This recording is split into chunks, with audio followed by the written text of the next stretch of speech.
Hey, it's JK and welcome back to my channel. If you're new here, so is almost everyone else, so welcome to the party. The school semester has officially started and I'm honestly surprised that I was able to get another video out as soon as I have from the last one.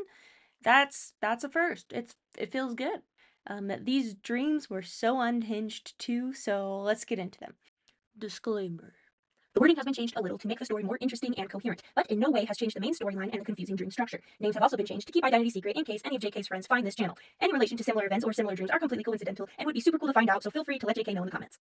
My first dream started with me being in this place that was selling illegal goods that was really a facade for a rebel camp hideout place.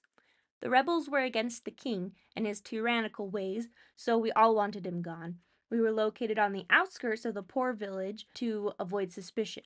It was a two-story building that only had a door and a window leading out to the street, and the rest was rock and wood and had to be lit by a candle for light. The upstairs was half built and had beams and sheets hung up everywhere. It wasn't livable. There was a boy there that was my age, living with his dad, who was the leader of the rebel group.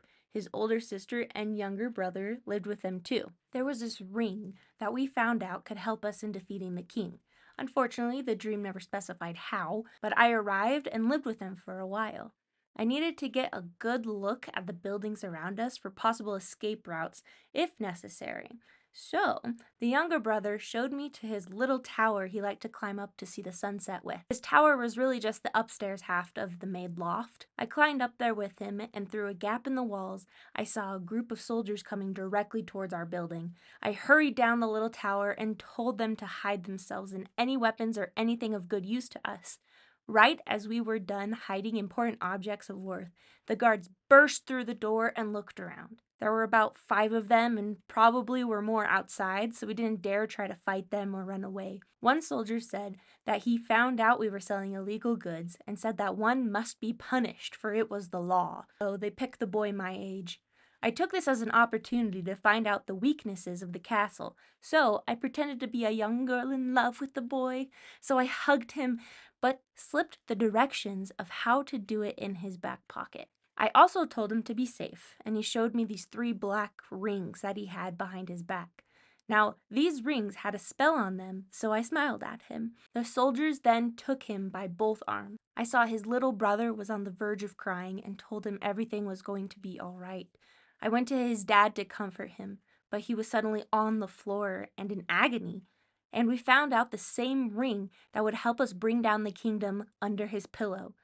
Somehow, this ring also had a curse on it, and by sleeping within close proximity of it, the father acquired this curse. He was suffering and dying. We couldn't do anything about it because you couldn't reverse the effects of the ring. So I sang to him on the ground with him in my lap and told him everything was going to be okay. He died shortly after that, and I looked up at the ring and woke up. Ugh, I love that my dreams have full out plot lines.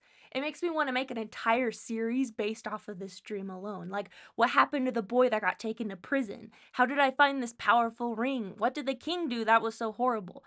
Ugh, I hate waking up sometimes. In the painting, I really wanted to do another scene of me hugging the boy goodbye and he's holding the 3 rings behind his back, but as you can see, I didn't. I am still high-key learning how to draw people, and this was a very complex pose. I still hate learning how to draw people and prefer environments, but I have to suck it up soon, cause I got more dreams to draw and people in dynamic poses. But I am impressed at my first attempt at the above kingdom shot in the back. The perspective is a bit off from what it looked like in the dream, so I really need to thumbnail these out before I start drawing them. I did not in any of these, and they didn't turn out horrible, but I need to start pre-planning. I still really sad about the old man dying in my arms though. You know how you have a dream and the emotions you feel about a complete fragment of your imagination feels so real? I love and hate that. Anyway, on to the next one. For this next dream, you need a couple of things for context. In Las Vegas, there is a Cirque du Soleil show called Ka. It's just K-A, Ka. I have seen it twice, and it is honestly the best one out of all the shows. Like, there's a complete storyline that makes you actually like the characters, and there isn't any words to it. I love it. It's beautiful. If you get the chance, go see this show. Anyway, there is this guy that is the counselor to the king and queen, and he is a villain and ends up killing the royal family, but the twins survive, and yada yada yada. Go watch the show. All you need to know is that this evil dude and his awesome costume design is amazing and pertains to this dream. Anyway, my second dream started as me hiding a key in my bedroom and putting it in a drawer. I started acting awkward as I walked out.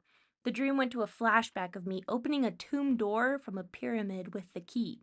The door opened and it was pitch black. I couldn't see anything and thought it was boring, so I left it open and went back home.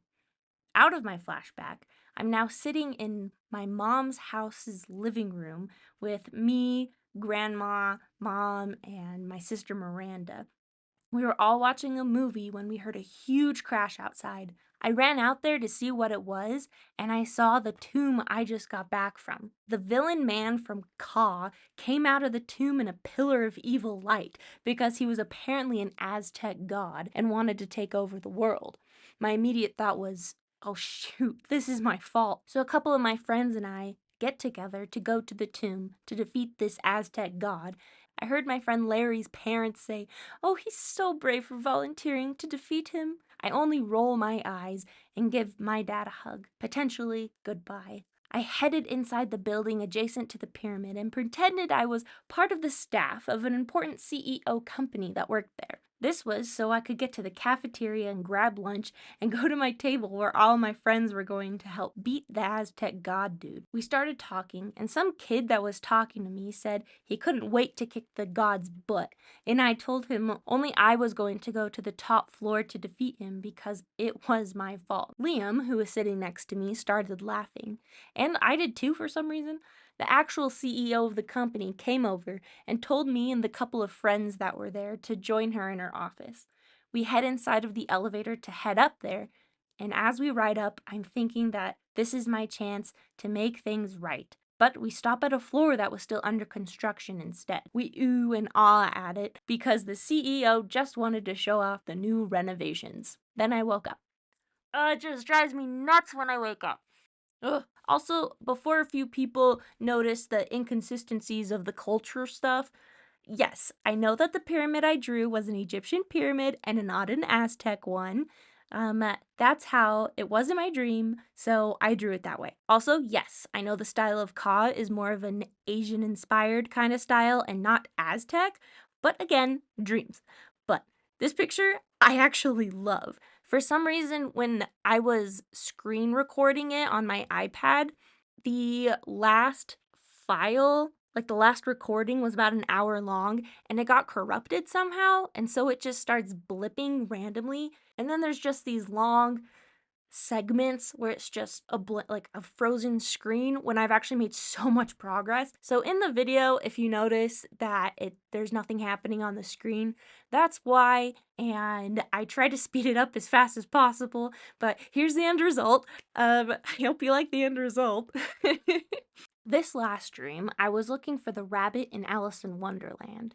The rabbit had important information that I needed, and I knew that he had a problem with these berries. These berries were highly addicting, and when you ate them, you became fatter and fatter until you exploded. Kind of like Squidward with Krabby Patties. Am I gonna blow up? No, worse! It'll go right to your thighs! My thighs? And then you blow up! So because of this information I needed, I acquired these berries and knew beforehand that the rabbit was addicted already. I finally had tracked him down and bribed him with the berries to tell me the info I needed. He was acting all fidgety and hesitant, but I could see the want in his eyes. He really wanted those berries, but knew the consequences. He finally grabbed the berries out of my hand and told me what I needed to know. The rabbit began growing meaner and plumper because he just kept eating more and more berries. And I really didn't care because those were his decisions and he could have chosen not to take the berries. So I left guilt-free. But then the rabbit turned on me. He grabbed me and stuffed berries down my throat, and I began to become fatter and fatter myself. The rabbit was crazy, and so he ended up fed me the berries from a food dish. Okay, I will be the first to say that I am horribly ashamed of my 14-year-old self dream by purposefully tempting an addict for my own gain. Horrible actions, especially to the beloved Wonderland bunny. However, this is still hilarious to me, and this painting is honestly, I think, the best one I have done to date for any of my dreams. I'm honestly surprised how I whipped this one out. It looks pretty good. Still, not the style I'm drawn to, but my friends say that it looks like it should be part of a Looney Tunes cartoon, and that is high enough compliment for me. Thank you very much. Anyway, thank you so much for watching the video, and I hope you like the illustrations for each one this time. If you have a crazy plot-filled dream that you wish you got to finish before waking up, please, please, please, please let me know in the comments. I want to know all of it. So feel free to like and subscribe to see the progress I make in my art journey for the next while, and listen to some more crazy dreams that I've had. I'm going to be posting another video after this one with my friends' dreams instead, because I thought it would be fun to involve them in this. I do have plans to interview a lot more people about their cool dreams and try to illustrate them from their perspectives, and a couple of other fun ideas. But thanks again, and that's all I got.